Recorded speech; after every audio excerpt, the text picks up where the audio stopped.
right, the final cuts are almost in. There was some surprise, sort of, guys going to the IR, but the majority of the 2024 team is now right here in front of us, and so it's time to talk about that.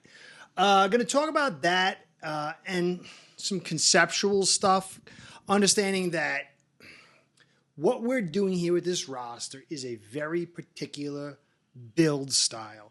And the pieces that we have are very, very important to get this particular build style running. And obviously, Odell Beckham being on the IR, it does compromise things. Now, Cam Smith went too. It's not a big deal, especially since Storm Duck has made the roster. If you want to check out Bobby Schaus, I keep remembering that German accent. That's how I remember how to say the last name. And we from the dive bar, we did a interview and went over this thing about Cam going to the IR, which would open up for Storm Duck. And this is really good news. I hate to see Cam not making it to the week one roster and being a solid asset, but it really doesn't matter. Because you just got to get the right pieces. If you can find a UDFA that plays as well as the second round pick should play, then you're winning. It's just not easy to find these guys. And whatever you say about Chris Grier, it appears that he's found a lot of guys in these back ends at a critical position, a DB position group, through UDFAs. So hopefully Cam Smith gets himself ready. I think it's, as Bobby had said in the interview, a little bit of a trial for Storm Duck and maybe some other guys, because when Cam Smith is healthy, he's going to come back, he's going to take a roster, and you're going to have to bump somebody out. So some guys are going to be getting their dress rehearsal to see if they're ready for prime time. It's very, very interesting. So also just check out that interview. It was a good interview. And if you haven't supported the Dive Bar, go to the YouTube channel if you can and just hit subscribe. They're a really good group of guys. And they give players an opportunity not to be interviewed by a guy, grilling them or getting their brains beat out on the field. They get to have some limelight in a happy setting. And when they hang out with these guys, you can see it. They're very relaxed and very happy. And so if you want to support the players, this is a great place, along with other reasons. 4 guys on there that are worth listening to. And then last thing quick, Steve Malloy and I are going to be together doing our live, talking back and forth. You guys can get all the comments out there. We'll answer them, go back and forth. He's a good guy from Real Talks, Finn's Talk. Good guy, man. Real good guy. He invited me on the first time of any Dolphins content provider. And I'm so very grateful. And it's a great channel, great guy. Anyway, so OBJ not being available is a big deal. Now, it's not as big a deal as if we didn't have Jonnu. To me, Jonnu is a more important piece because for many reasons. I don't want to get too deep into it, but what OBJ does, he allows Hill to play in that slot spot. When Hill was with KC, it was about 70% slot and 30% boundary. But then when he came here, we didn't have any guys to play the boundary, to threaten the edges and the deep, so he could play slot. So he had to play a lot of boundary. It flipped. He went 70% boundary, 30% slot. And in the slot is where he's the most dangerous. So when you got OBJ and you got Waddle, it threatens the edges. It threatens the deeps with the flies and the posts. And so it allows him to play in that middle. And it's a full route tree combination that he can use. It's devastating. Jonnu is going to accentuate that. But OBJ being not there for the first few weeks, it's going to draw back some of the leverage. Still a lot of leverage with Waddle, Hill, and Jonnu, and then Achane in the background. But it's going to put more pressure on this offensive line. And this offensive line is very, very curious. I'm going to dig into details once I find the final O-line group, what that's going to be. What Tua said yesterday, he's like, I don't care who's in front of me, I throw fast. Well, yeah, but you can't always throw fast. I mean, throwing fast, it's great, but it's not the preferred flavor if you really want to have a full route tree. You want to take advantage of things. The reason they have to throw so quick is because the offensive line is no bueno. I've been saying it for years. Some people originally agreed with me, and then later on, they kind of jumped train, and now they're back to saying, well, this is a real issue. And it is. It's a real issue. We have the skills and the leverage and to offset it, but it's not the most conducive environment. So we need a full group here. So Tua doesn't always have to throw fast. And if he does, he'll have more options. The more options he has, the quicker he can get the ball out, but then he can go through progressions. And without OBJ, it's a little bit of a wait. You got some good teams. You got the Jags, you got the Bills, you got Titans, and then you got Seattle. And he can come back for that Week 5 game against the Patriots. But those are teams that are not going to be easy. Seattle's on the road, and it's not easy with the crowd noise. You know how crowd noise affects what we like to do. Titans have gotten a lot better. Physical team. We got to beat them to get back at them. Bills are extraordinarily tough. And Jags, I don't know. They can be pretty tough. I still think we can beat them without OBJ. Jonnu's going to play a huge part. He's going to have to stay healthy. So OBJ not being here, it's fine. We're going to make that critical run at the end, and it's better to have him at the end than to bring him out now and have him get injured. But we've got to come out of these first 5 games at least 4-1. Even 3-2 would be a serious hit for what we want to do. And OBJ not being there is a little bit of step back. Well, Brewer not being there is another step. There's a bunch of little injuries, but if we can get through this first 5 weeks and be a 5-0 or 4-1, and then you start getting bodies like the Chubb, and I'm sure Brewer back by week 2 or something like that, and Benito's out too. I'll get into that, and then get OBJ. Then you're in position. But this does make that early goings a little bit tougher. So, Cam Smith being out too, it's great. I mean, the name Storm Duck's great, but the guy could play. He's got a great name too. I love saying Storm Duck. Cam Smith, though, is a real interesting thing. He's had so many. I don't remember a rookie having this many injuries. And either I was talking to Bobby in a Twitter thing, in the message thing, either for me, Cam is not training right. He's doing like a Parker. He just doesn't know how to keep his body healthy. And that's why you're getting all these little injuries. Or B, structurally, he's just not built right. Some guys are not built right. And he's a taller, smaller guy. It puts a lot of stress on those joints and muscles if they're not really, of the right integrity to hold everything together. Or C, he's both. But this is not good news. The kid's got talent. He's still got plenty of time to get himself on track. But clearly, we heard, Fangio. Fangio was a bad guy, and he was holding back Cam Smith because whatever. So here we are in year 3, third different coordinator, or second different coordinator. Year 2. Year 2. I was thinking going back to Boy. I was hallucinating there for a second. Year 2 with Cam Smith, 2 different coordinators, kind of the same thing, health.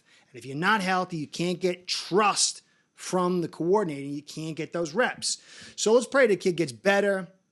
Let's hope we can keep Storm Duck. He plays really well, and Cam Smith in a couple of weeks. So that's that, guys. I'm going to get into the rest of the cuts and what they mean. Offensive line. If you've noticed, a lot of guys are not shaking free like in the past. And I've said that the NFL, because of the lack of practices, you're not building the chemistry. Defense is the defensive cycle. It was the offensive cycle for a while, but now the defensive cycle's rising up.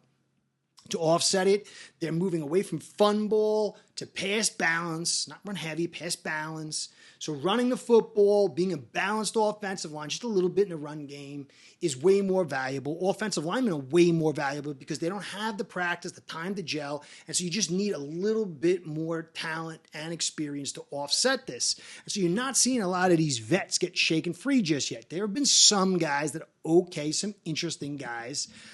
Nick Gates was released from the Eagles, and that's a kind of team you want to look at because they are so stuffed as far as a roster and their offensive line that sometimes you might get a good guy shaken free. Now, Nick Gates is not great. He's been high and low, up and down, some injury things. but he can be pretty talented. And I think he's better than Eichenberg, and I think he's better than Cotton. I think he's better than a lot of the guys we got here. Wynn's not going to be in either. It's another guy. So we got to watch and hope that we can find some quality plays, not bodies. You know, you signed a guy who's never played before. He's played 5 games, and everyone's like, hey! That means nothing. We got the Cottons of the world. We need quality players. Nick Gates, I got to study him out. I've seen him play a little bit. He could be an asset. We got to hope some good guys shake free and pick 1 or 2 of them up. Anyway, so that's the whole deal on that. Let me get to the individual players that, you know, we let go, and there's some surprises there, mostly weren't. And so I'm going to get into just a few of the key ones that kind of explain my evaluation. I think most of the stuff is pretty good. Definitely some surprises. So we'll get into that. But first, guys, the likes, the subscribes, the comments, the views. I've learned from great guys like Dougly Do Wrong. I'm learning from great guys like Alf and now Bobby Schaus. I mean, these guys are really good guys, and they impart wisdom on how to do this thing. And unfortunately, this thing is involved. It's tied into algorithm gods and likes and subscribes and views. So, guys, all the stuff that you're doing has been a great, great help. I'm so grateful. But if you haven't subscribed, please subscribe. If you've subscribed and haven't hit the notification bell, took me 3 or 4 years to actually remember this thing. Hit that, and please continue with the comments and the likes. Check me out on Twitter, Curtis at FinnsNews1, and that's the deal, guys. So I want to give you a shout out, and a shout out to Ace Bread, my sponsor, because without the 2 of you, this show ain't going down. Ace Bread's betting software is the premier white label platform for bookies to manage their players and grow their sportsbook operation. Click the link in the description below to get set up in minutes. Ask for the Curtis promo and get a special introductory discount. A lot of these guys are pretty. Jaquan Burton, Jordan, wide receiver, safety, Jordan Colbert, DT Cooper, wide receiver Harley Jr., O-line Chase and Hines, Horvath, the running back, Janik, the receiver, Matt Jones, the offensive lineman, McGowan, the receiver, Payne, the D tackle. These guys are the outside linebacker. These guys we knew. Rucci, I started rooting for him, and he was doing good, and then he kind of crapped out. They let him walk. I think he has a chance to come back. He really showed me a little something. He's just not ready yet, but he showed me physicality in his blocking game. So I understood why they let him go. Connor, and Julian Hill took that spot. So it'll be interesting to see how that plays out. Nick Needham was let go. And you know what? He was a good player for us. We see this is the thing with the NFL. Even with the super science, you get injured, you're just never the same. So he's a vet who's walked. I doubt he'll be back. A lot of people are hoping on him, and I really liked him a ton. He's done a lot of good stuff for us, guys. I hope the best for Nick Needham. Shame that he didn't stick. But I like the other guys better, obviously. Isaiah Mack was a guy people really liked, but he's not beating out Peely, and he's not beating out Jones, who's not here, but, you know. But he might be able to come back. He showed a little something. He might be able to come back to the practice squad. Cornerback Jason Maitrier. I thought I saw some really good stuff from him, but Storm Duck and the rest of the guys kind of, you know, they showed a little bit more. He's pigeonholed into some of his where he can play on the inside. Maybe he can come back. Maybe he gets poached. I don't know. I think has a good chance he can come back. I just say Isaiah Johnson. A lot of people liked him too. These are 2 guys that a lot of people thought could possibly make it. Will be very interesting to see if we can get them back to practice squad, because that would be a win for us, a big win. I don't think they're going to go to anyone's 53. It's a lot to ask for a young guy, but maybe if they're starved for defensive back talent, maybe then they'll find a place there. Now, Neville Gallimore, defensive tackle, was a surprise. And we kept so far, I mean, there might be some more guys being cut right now, but I don't think so. Gallimore, I thought would last longer than Harris, but Gallimore's been sent packing, even though it was like a fully guaranteed contract. He played way better in preseason than Harris. Harris was pushed around a lot. So Harris is still here for now. I think I'm a little nervous over that because I think it's saying that Jones might not be ready week 1 and beyond for a little bit. And what they want to do is bring in Sealer in that 1-2 eye tech, maybe Campbell in that 1-2 eye tech. And so Harris, he's a cheap guy. They can put him out in that 3 tech, so gives him some space for Peely rotation, Peely, Campbell, and Sealer. I'm not thrilled about it. I did a whole PC on that. I'm not podcast on it. I'm not thrilled about that. I don't think it puts Campbell in I think when he's in 3, he's in a little bit of trouble. He's best on that 4 and 5 in front of the tackle and on edge. You bring him in 3, I could see sort of some of it depending on the situation. But if you bring him inside, I think it's not a good spot for him. And then Seal, he can play it, but it's risky on his body because it takes a lot and he's not built for it. He's way better in that 3, 4, and 5. But I think that Harris is a cheap guy they can hold for a little while. And I'm a little concerned that it means that Jones might be out for a little bit longer than we want. Now, Chris Brooks, he was let go, and he had the concussion issue, and a lot of people thought, were they going to keep Wilson or Brooks? Thing is with Brooks, he's not fast enough to get to the edge. Your offensive line, the blocking sets, that skill set has to mesh with the running back. And when you're a big running back and you don't have the speed to get to the edge, zone stretch is not the best thing for you, especially when that inside cutback lane on the zone stretch is not there too often. What we need is guys that are shifty, because when the blocking, the yards before contact's not there, these big guys, they can't shift their body and pick their way through bad blocking like the smaller guys like Mostert, who's got the speed to get outside, and he can pick his way through, or A-Chain, or Jalen Wright, or Wilson. So Brooks, I think it was pretty obvious. I'd said for a while he wasn't going to make it. Wilson had a lot of money in it. He's a vet. That's a lot. It means a lot. But I think Brooks might be able to come back to the practice squad. I don't think anyone's going to pick him up.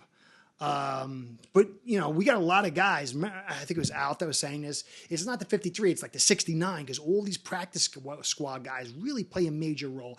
I think he's going to come back. I don't think anyone's going to go out on a limb to put him on at 53, considering all these things that are going on. Now, Curtis Bolton, I liked his play, and he beat out Tyndall. Tyndall had some actual pop to his film.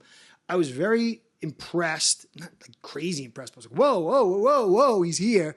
Bolton is a guy, though. I don't think anyone's going to put him on at 53. So I think he's going to come back to a practice squad. But he's got a great first name, not as good as Storm Duck, but it's a good first name. And Bolton's a great name for a linebacker. I love the kid over in case he wanted us to get him. I think this guy will get stashed on the 53, and there's a possibility this guy could be a player for us down the road. But I understood why Tyndall. He got the pick in him. It's not. These are back end guys, and I think maybe Tyndall plays special teams. I got to check into that. So I understand why, but I think there's a couple of guys here that will find their way to 53. And if they do, we're going to have a very nice 53. Problem is, Brewer, Benito Jones, Odell Beckham, Cam Smith, and amazing, Phillips made week 1, it appears, right now, unless they're going to hold him out maybe a week or 2 into the season. Chubb is absent. There's a lot of guys coming back to give us an influx of talent. But this offensive line is no bueno. And we cannot afford any injuries to our top stars that create leverage, John, Waddle, and Hill, because then it's going to allow the defenses to compress more. It's going to put more onus on this offensive line. And right now, it's not good. So I'm going to wait till the final for the 53 and then go over it and kind of go over position groups. But I like that, like Jason Meyer was kept. He's a legit center. Alfred 3 yards per carry sold me on that. I got to go check his tape some more. He's had some bad reps against Vita Vea, but, I got to check more. But, guys, we're very thin right now in his receiving group. We're a little bit young in the secondary group a little bit. And this offensive line is no bueno. Let's hope we find one good player to add to this. So that's it, guys. I'll be back tomorrow to get the whole 53 wrapped up. And then we can start looking at the position groups and then start matching up the talent pools and how we can accentuate this philosophy going forward. We've got to kill it first 5 weeks. We got to go into that bye week. Like I said, and I'm going to keep on saying it, 4-1 at least. 5-0, dude, dance on the ceiling. Okay? Anyway, Curtis saying, be well, go Fins. Curtis out. Start building your own online sportsbook today by getting signed up with acebread.com service that'll allow you to book action on sports from all around the world.